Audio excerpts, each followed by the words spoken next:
just a couple of observations, both in about the role of the media in this, and some about the Arab perspective and the Palestinian perspective of this.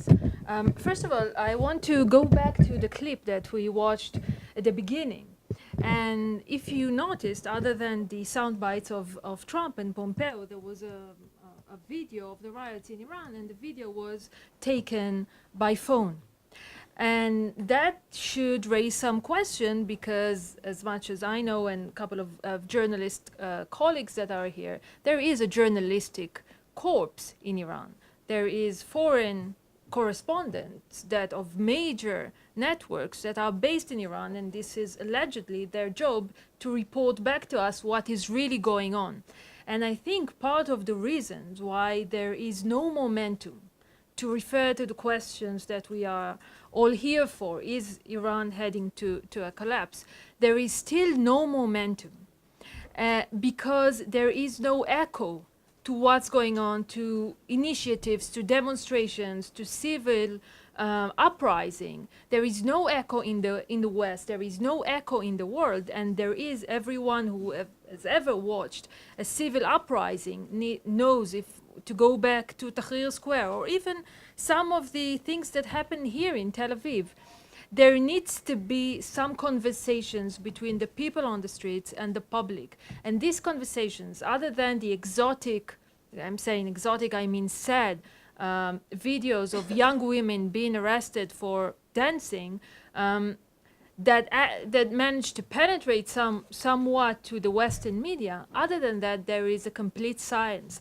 And this not only not giving us enough, the whole picture, it gives us distorted picture, because you have journalists there, but they are not doing their jobs. So that's a general question that one should at least think about when talking about is Iran heading anywhere. Second thing is two words or two terms that were that made a comeback here. Even we heard it. One is credible military option, and the second is regime change. In the last years, the Iranian regime was immune of these two things, even though they were, as Kupel said, some mentioned it, especially when they sat next to Israelis. The Iranians are known to be very wise, and they knew this was fake. Nobody meant business, not in terms of regime change and not in terms of credible military options. I mean, American credible military options. And that allowed them to act from a place not of self-protection, but rather of expansion. And then we saw what happened in the Middle East. What we see in the last, and here I think is another, and you know the Jerusalem Center.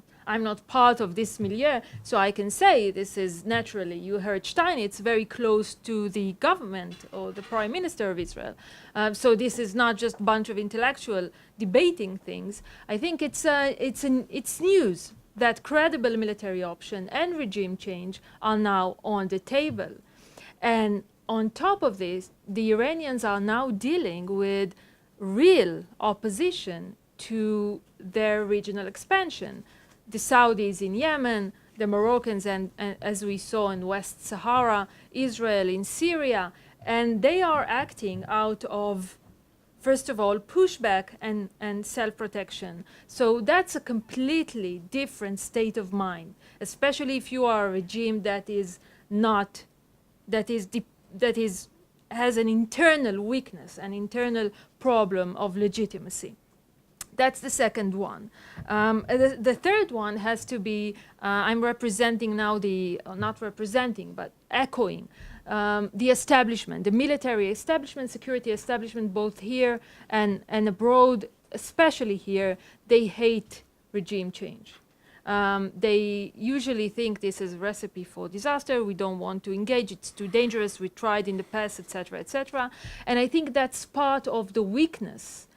And when we say regime change, we don't mean American tax toppling the Khamenei.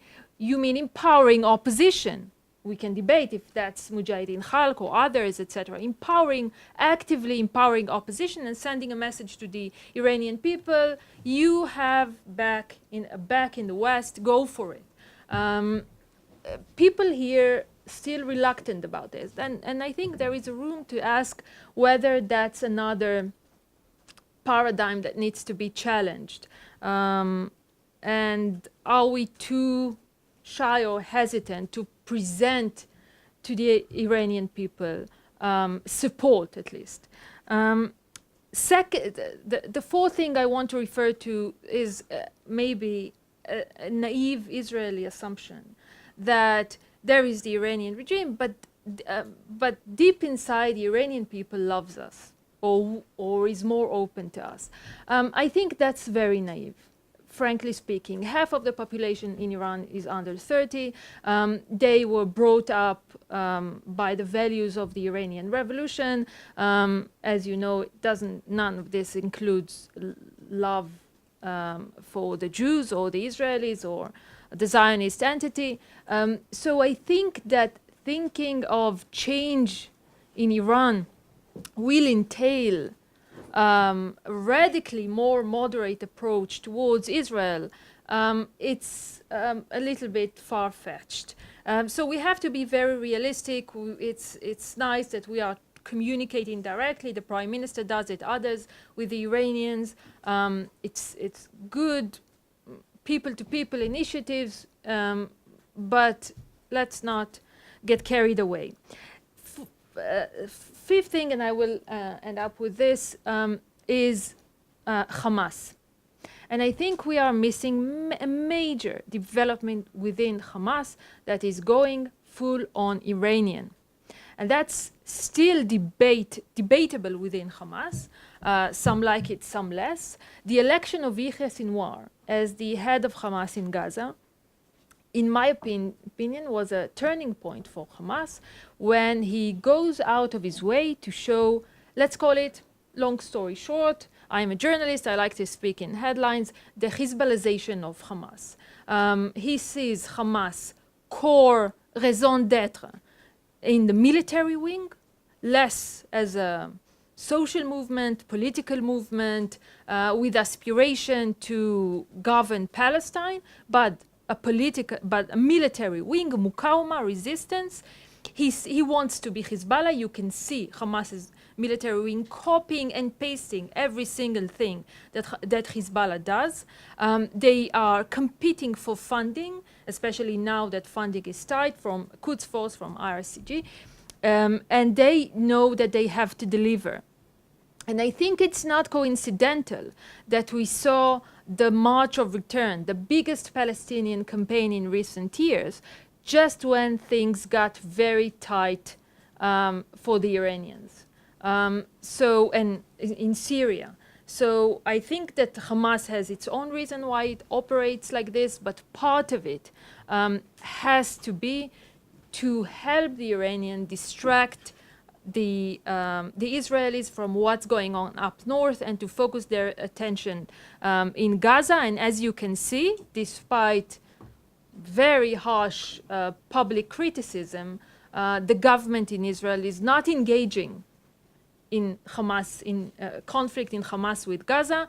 And part of the reasoning why, at least that's what I hear, is that they understand that this eventually will serve the Iranian purpose. So these are just few observations and I'm sorry again for having to leave. I just need to be in Tel Aviv.